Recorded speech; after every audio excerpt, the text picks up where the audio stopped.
Today's job is going to be the laminate flooring. So as you know, I've got a concrete base. I'm going to sweep out really well in here, and then I'm going to lay this underlay, which I think is 5mm underlay, and it just kind of clips together.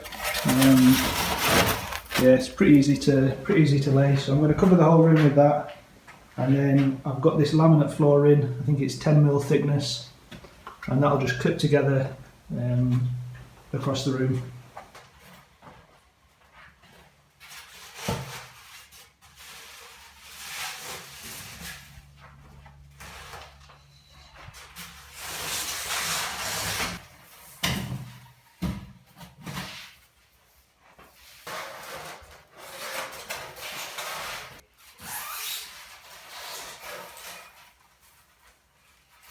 I ended up with one pack of the underlay which didn't have the foil backing, which I've used at the back there. It was just, I picked it up by mistake, that's all. But as it happens, I think I've got too much of the foil backed stuff, so I'll probably take up that stuff at the back and replace it with the foil backed stuff, and then it's all the same then. So I've got 2 packs left and just this little bit left to do, so yeah, I think I'll do that. Right, that's all of the underlay down. It's a little bit of a rough job, but should do the trick. So it's time to start laying the laminate flooring now. And I'm going to do that with a 10mm expansion gap around the edge. The first board I'm going to lay is the one right at the door. And I want it to come flush with the front of the door when the door's been fitted. So it's going to come to about here. So what I've done is I've chiselled out the bottom of the door frame just to allow it to sit underneath. And I'll do the same on that side. Basically just I've been using this multi-tool.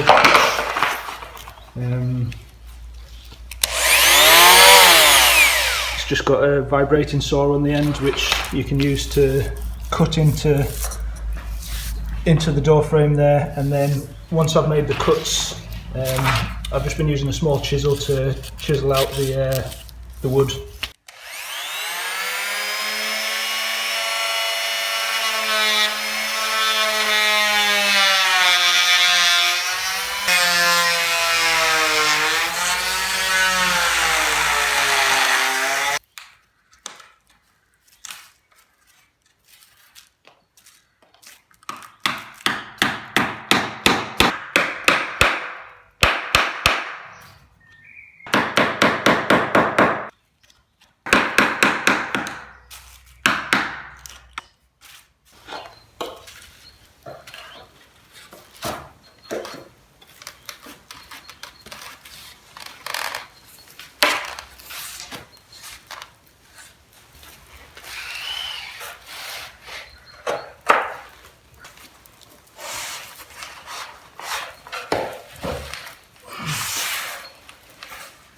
Right, that's the most awkward piece in, where the door goes, and I've laid my first row, and just out of a happy coincidence, 3 panels is the exact fit for one row, leaving a small expansion gap at each side.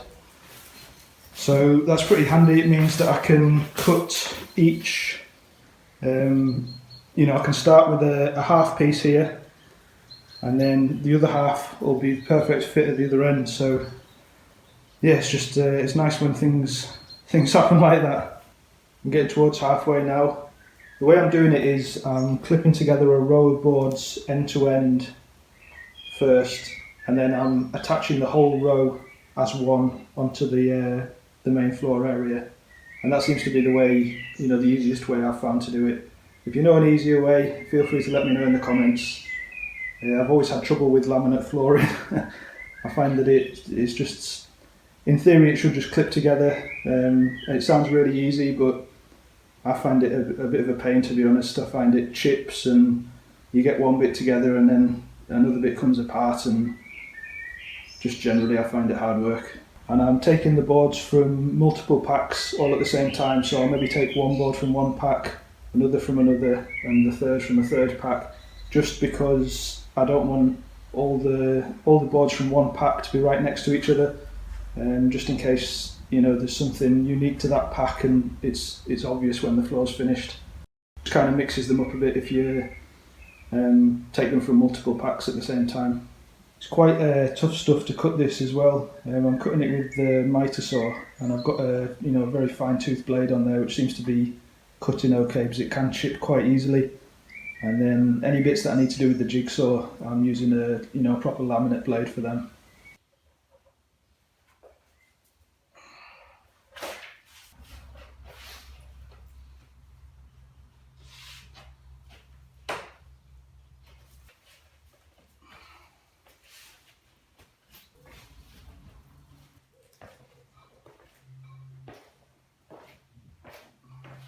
Right, I'm down to the last row now, and to mark what I need to cut off, I'm just putting the board upside down, and then I'll just mark it here, and then cut this part off with the table saw, just rip it down to the right size, and it should fit okay.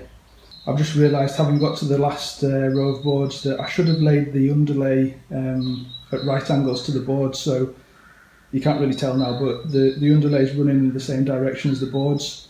So I think really I should have laid it across the building, because the boards are running down this way, and it might have made it a little bit stronger. I'm not too worried. I'm not about to rip up all the boards to redo it anyway. But yeah, hopefully it should be okay. Right, that's the flooring down. I'm just going to do something about the expansion gap around the edge now. So as I say, I've left about a 10mm expansion gap all around the edge, and I'm just going to cover that with some pine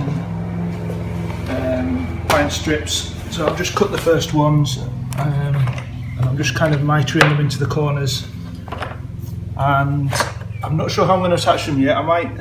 I'll try attaching them with the nail gun, but if that doesn't work, I'll have to screw them. Sorry about the noise, it's raining quite a lot today. The nail gun was a definite no-go. I did try and use it. I thought it might fire into the mortar joints in the brickwork, but it didn't happen, so I'm just countersinking some screws in, and I'll fill in the holes and touch it up with paint. So that is everything finished now. Obviously I've brought loads of stuff in here, so you'll have to excuse the mess at the minute. But all the trims are on over the expansion gaps, and all of the screw heads have been fillered, sanded back and then painted over, so I'm pretty happy with the finish. It looks pretty neat. And yeah, on to the next job.